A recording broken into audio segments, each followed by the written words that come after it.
the Kitchen. Hello again, and welcome once more to So Many Cooks in the Kitchen. My name is Dilla Barman.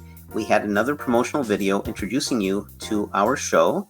In that one, we showed you how we went around our power plate of fruits, whole grains, legumes, and vegetables. Hi, my name is Tammy Robertson. I am a registered nurse and another cook in the kitchen.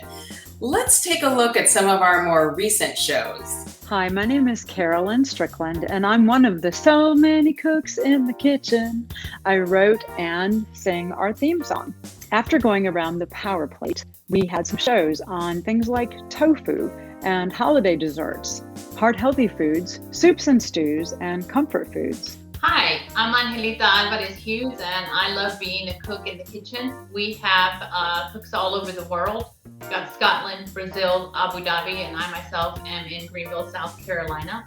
Please enjoy this compilation of some of our most recent shows. Hi, I'm Cody Stubbe. Please watch us every month. Some of us also have kids that are ages 4 through 12, and so we also have a So Many Kids in the Kitchen show. Hi, I'm Ava Stubbe, and I'm one of the So Many Kids in the Kitchen.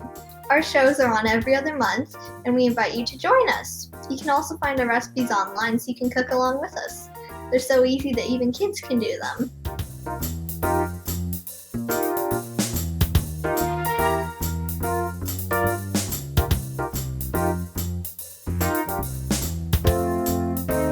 My macaroni salad isn't going to have a high-fat laden mayonnaise. It's going to have a homemade mayonnaise that I made. I use a combination of white beans and cashews. I like, you can use all the cashews and no beans, but I like adding that extra kick of fiber in it, and I just think that the white beans add a creamier texture. So I'm going to put some peas, and these are just frozen peas. I've got red pepper, so you can see you're going to be getting all the antioxidants from all of the different veggies that are in here. Red onion. I've got some green pepper and celery. I like to put some grated carrot in my salad too. So you can see we've pretty much got all the colors of the rainbow in our salad.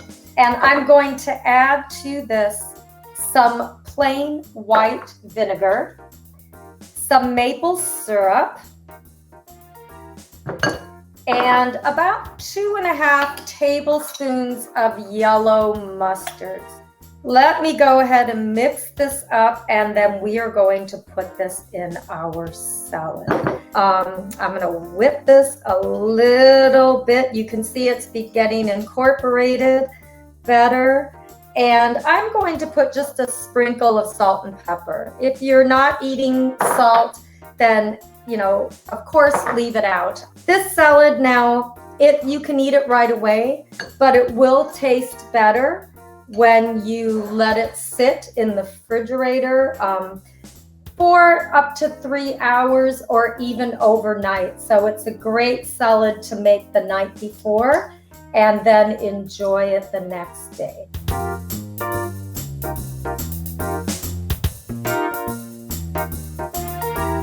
I'm going to show you how easy this sofrito is. So all we're going to do is take some sweet red peppers. I'm going to take some onions, and the specific, again, ingredients to make a big batch is in the recipes. We're going to take some cilantro. If you don't like cilantro, leave it out, with parsley and garlic.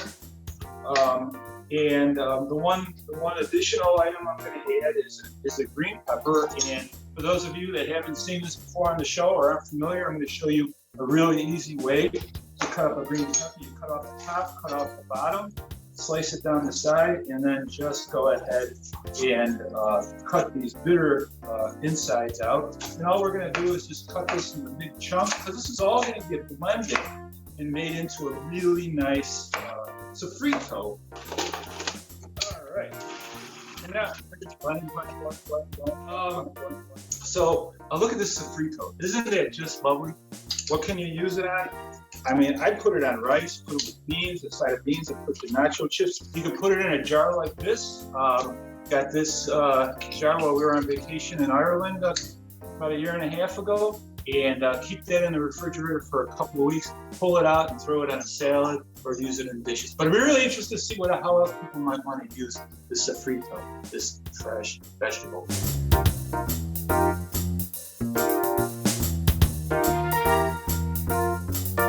We take half a cup of red lentil flour, 1 cup of rice flour, and preferably brown rice flour. And before you start everything, you take 1 tablespoon of linseeds, flax seeds, and soak them with 3 tablespoons of water and set them aside. And then I used my high-speed blender, a little Ninja, and in it I put 1.5 cups of vegetable milk. Today I used oat milk, and 1/2 cup of already cooked beets. First, just like in other pancake recipes, you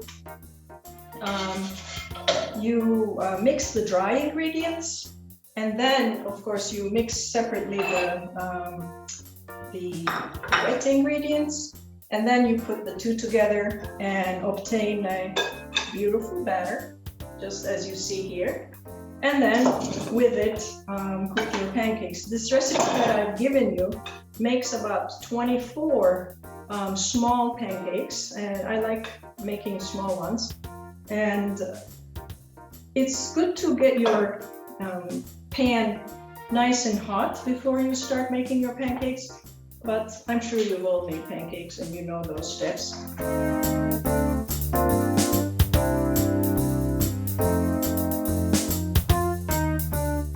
So what I've got is 3 cups of cooked whole wheat orzo. So I cooked this already because it takes just a few minutes to get that done. And I've got celery and sun-dried tomatoes, and then a mixture of nuts. And these I purchased raw, and I toasted them in a skillet, nonstick skillet on my stove. And as they were starting to toast, then I added a little bit of a chipotle seasoning to it just to give it a different flavor. I didn't use any oil. The recipe calls for pine nuts, but that's the beauty of cooking this way, is you can substitute if you run out. So I didn't have enough pine nuts, so I added sunflower seeds and pumpkin seeds. So the sun-dried tomatoes I minced, and then I just rehydrated them, and then I put a little bit of balsamic vinegar in them when they were still hot, just so they would absorb that flavor. And so what you do is you just pour everything in there, except for the nuts. Don't put the nuts in there. You're gonna wait until the very end. So here's my balsamic vinegar. I'm pouring that in there. Now, if you don't like balsamic vinegar, feel free to use a little bit of vegan mayo and thin that out with some lemon juice or some lime juice. You can add a ginger dressing and add some diced up water chestnut to it. You could add some guacamole to it. You like spice? If you like some spice, add a little bit of diced up jalapenos. See how pretty that looks? Look at all those gorgeous colors.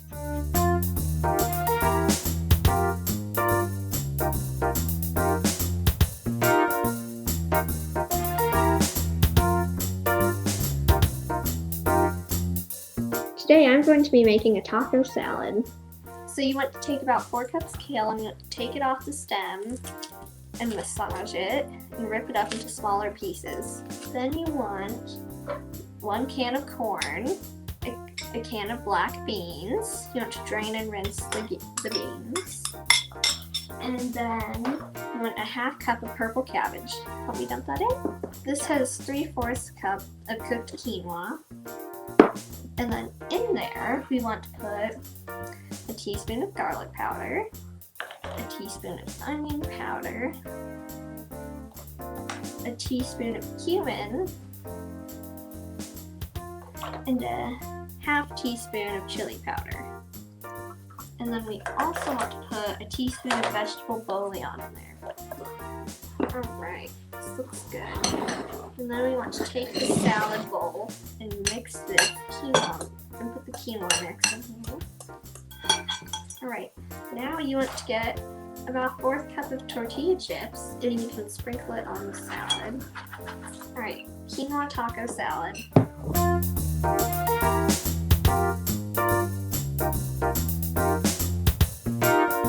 So today I'm going to be making watermelon blueberry popsicles. I'm going to start with my watermelon. So I'm going to put this watermelon in the Vitamix. Oh, whoops. Next, I'm going to add 1/2 cup of blueberries, and I'm going to add some lemon. You can also use lime. I'm going to add 3 dates. I'm adding dates for a little extra sweetness, and you want maybe 8 to 10 leaves of mint. Now I'm going to blend it, and it's going to be really loud for a second, well, until I'm done blending it, so more than a second. So I'm going to pour it into my popsicle molds. So put this in your freezer. I don't think I can put it in my freezer since my freezer is so full right now, but and then wait like maybe a day or so, and then it should be frozen, and then you can enjoy your popsicle.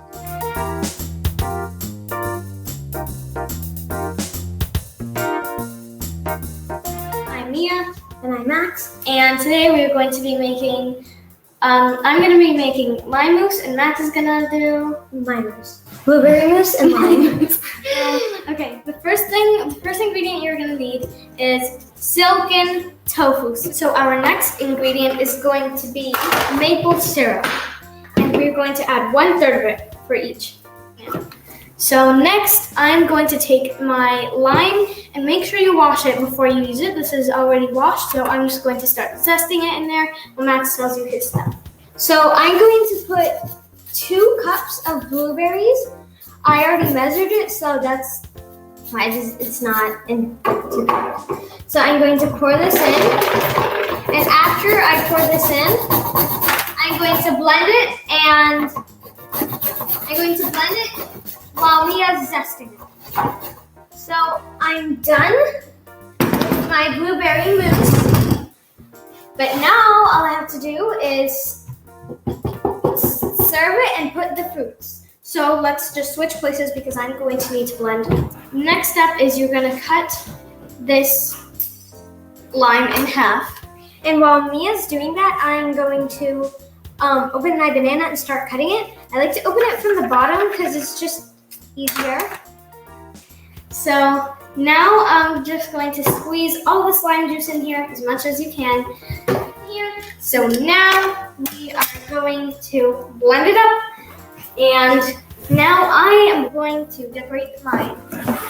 So now since I put the bottom layer, I'm going to put the second layer. Now I'm going to put the mousse because our names are covering it. Now I'm going to put the mousse. So first one, I am going to outline with some raspberries here. So I'm going to be putting some strawberries now for another layer. One's done, my raspberry and cherry, and my banana, mango, strawberry. So many cooks in the kitchen, so many recipes to share. So many cooks in the kitchen with meals for you to prepare. We've got fruits and grains, veggies and beans, more healthy food than you've ever seen. So many cooks in the kitchen, plant-based meals to prepare. So many cooks in the kitchen with ideas we're happy to share.